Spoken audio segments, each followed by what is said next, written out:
live from Los Angeles. Welcome back to Good Morning LaLa. And today we are slaying the shiny object syndrome. And Lou, for actually creating profit. Stephanie, Uchima Carney is in the house, and she is an incredible business mentor. Congratulations, baby number 3. Thank you. By the way. Amazing. So it's a very important conversation to be had beyond the shiny objects. Identifying yourself as an entrepreneur outside of being a mom. Yeah, so a lot of where I kind of stemmed all of this like business stuff from was by becoming a mom and realizing that my time was limited. I had limited resources, I had a lot of ambitions, and how do you do this all? And so a lot of what I kind of focused on was what can I focus on in order to be the most productive, the most efficient with my time, et cetera, without just like reorganizing your schedule and doing those types of things. So slaying shiny object syndrome, which really means just figuring out what is the most important things you can do in this very moment to move your business forward, to move your life forward. What is that one action you can take right now? Mm-hmm. Yeah. So it's a real challenge, right? It is. I mean, there's so much out there that you see, like, should I be posting on Instagram? Should I start a podcast? Should I start a YouTube channel? Should I do all of these different things for my business? Or even your life, like, you know, do I do all these kid activities? What do I sign them up for? Mm-hmm. And it's really figuring out, okay, what is the best thing that's most aligned with you right now? And what's the best thing to move yourself forward? It's so interesting because in my community that I train girls and entrepreneurs that are spiritual leaders, and it's the same thing. They want to play with their Instagram all day long. And I'm like, well, that's cool. But like, it's not actually going to like get you in the track of actually producing something. And like, so do you think it's sales always? What is your go-to? So, I mean, you do things that are closest to the money. Yes, that's one. But you also have to look at the bigger picture and what your end goal is. So you look at what are you selling? What are you doing? What is going to bring you one step closer to achieving that? And so, yes, you do tasks that are closest to the money, but also aligned with what you believe in and what you're all about. And so that's kind of how I help pick what to focus on. So how do people decide that? Because I know, I come from a consulting background, and so much of the work for me has been focusing on best practices. This is what other people in your position or other companies in a similar industry or field might do. So you might gamble in this direction, but often that's misleading, particularly if it's not data-driven.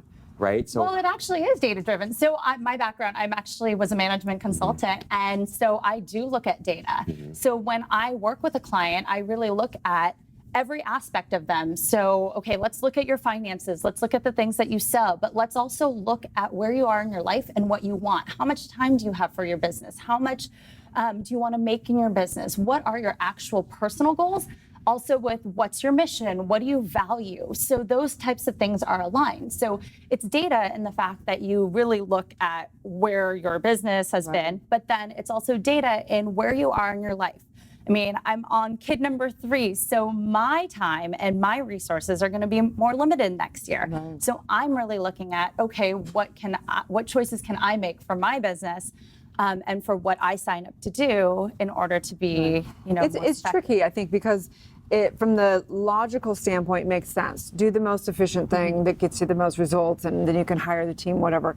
But a lot of the women I work with are not necessarily driven by money. They're driven by the feeling backed by how they're going to make an impact in the world. And if feeling good today is about, creating something, how do you dance between kind of that like more masculine way, if you will, in business versus listening to your intuition and really allowing that creative flow to happen? So I actually made that transition. I was very, I would say, masculine. And actually today I released a podcast episode on defining your identity as a mother. And by becoming a mom, I embraced this whole new feminine side of intuition and like, what do I want? What do I need? What impact I want to make on this world? And I think it's really important to you're in business to make an impact and to make money. And honestly, if you're not doing either of those, then why are you in business? It's a hobby. It's a side hustle, whatever you want to call it. Right. And so when I say you need to prioritize and focus, you need to make sure those boxes are checked, that you are following your intuition and doing things that are going to be towards what impact you want to make. It's about choosing the priorities that are most important to you. For sure. It's almost like we talked about earlier, like making a sale even with yourself. Yeah. You got to create that gap and be like, okay, if I don't do these things that are efficient, that are going to actually move the dollar, then it is a hobby. And I got to like make the gap and sell myself and get committed. Yeah. For sure. Yeah. Amazing. Well, obviously you're doing an incredible job. Third baby in. Oh my God. Tell us You a are little bit busy. about the podcast, the Power Mom Minute. So the podcast is called the Power Mom Minute, and it's all about going behind the scenes of the lives of successful moms in business. And so my whole thing is that I love to see what people are doing. Like, what's the messy? What does your morning look like? Like the question that you asked earlier.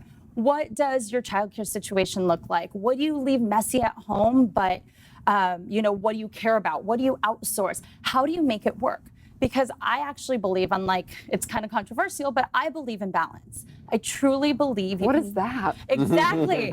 So balance for me is doing things and making choices that you are okay with. And so you have to be okay with those priorities, those choices you make, and that is balance. But how is that controversial? Well, most people say balance is unattainable. Like there's no such thing. Like you can't be a mom, you can't have a business, you can't do this all. And they're saying there's no such thing as balance.